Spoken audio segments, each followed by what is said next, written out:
Queer Mongol is a documentary style film where you have a lot of performative pieces within it, such as, the stripteases in the theater, um, interspersed throughout. And you have everyone telling their story about how their journeys within this community in this particular part of the world has affected them. And these stories are unique because of the places in which they're coming from.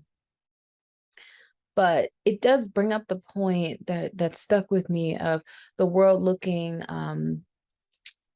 at this particular aspect of society in a scientific way.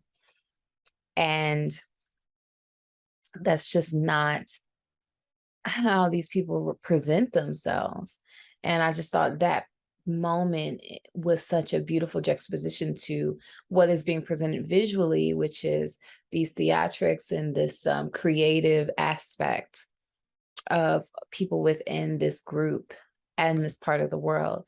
And it just gives you, that very differing contrast between how sometimes you are seen and yet how you want people to see you. This film is called Queer Mongol. This was a dynamic, passionate short. I really appreciated it. We get to meet several awesome people from the LGBTQ community in Mongolia.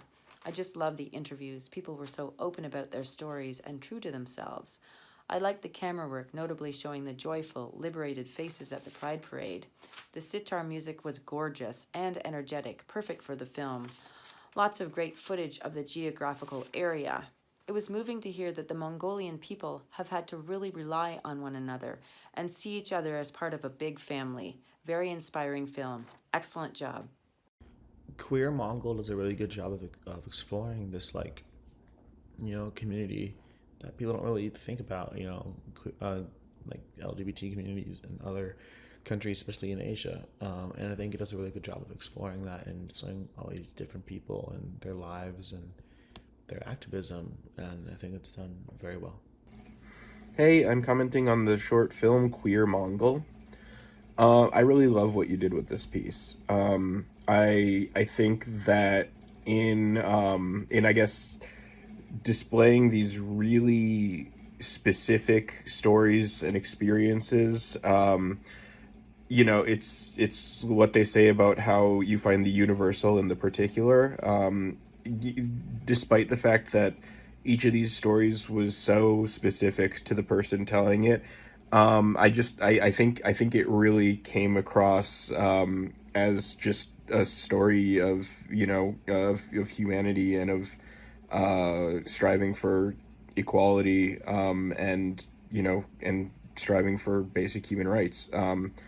And I thought that it was really, really masterful in that sense. The one thing I would have loved a little bit more of is just I guess, a better political and cultural understanding of sort of what the landscape is like in Mongolia for LGBTQ folks. You allude to it a few times, but never really make explicit exactly what the situation is there. And so I found myself kind of wondering where exactly in the struggle, I guess, the LGBTQ movement is situated in Mongolia at this point. But that's a really minor quibble. These were beautiful stories and fascinating people, and I think that you wove a really rich tapestry out of what they had to say. I really enjoyed Queer Mongol. I loved the diversity within the Mongolian LGBTQ community that this film represented. Um, they had striptease dancers, musician, architect, a refugee from all different walks of life, all different ages. With they all have different stories of living in Mongolia, living outside of Mongolia after becoming a refugee. I loved the messages of found family, finding people that you connect with within your community. I loved that showed a lot about the activism in Mongolia. Um, and I also loved the use of the music in this film, and how it was Ekmont Zurich. Kush his Lauren Kerr fiddle being played throughout the film. I thought that was a really cool use of that and showing Kush's skills and sort of highlighting that throughout the film. I thought that was a really cool thing that they did, and I really appreciated that. So yeah, I really enjoyed this film. This is the first time I've seen an instrument of this kind, a two-stringed instrument played with a bow. It kind of reminds me of the parallels to life.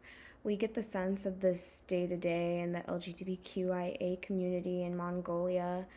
This kid is studying to be an architect. Like, it kind of goes to show how we differ from other societies as they prepare for these workforces at such a young age.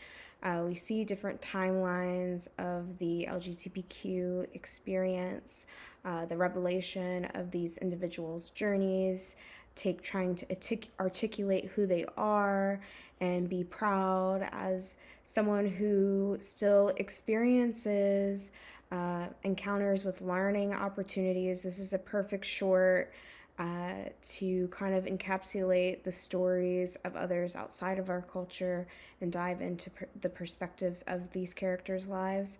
This is an important conversational piece, expanding the conversation for a more equal space for us all.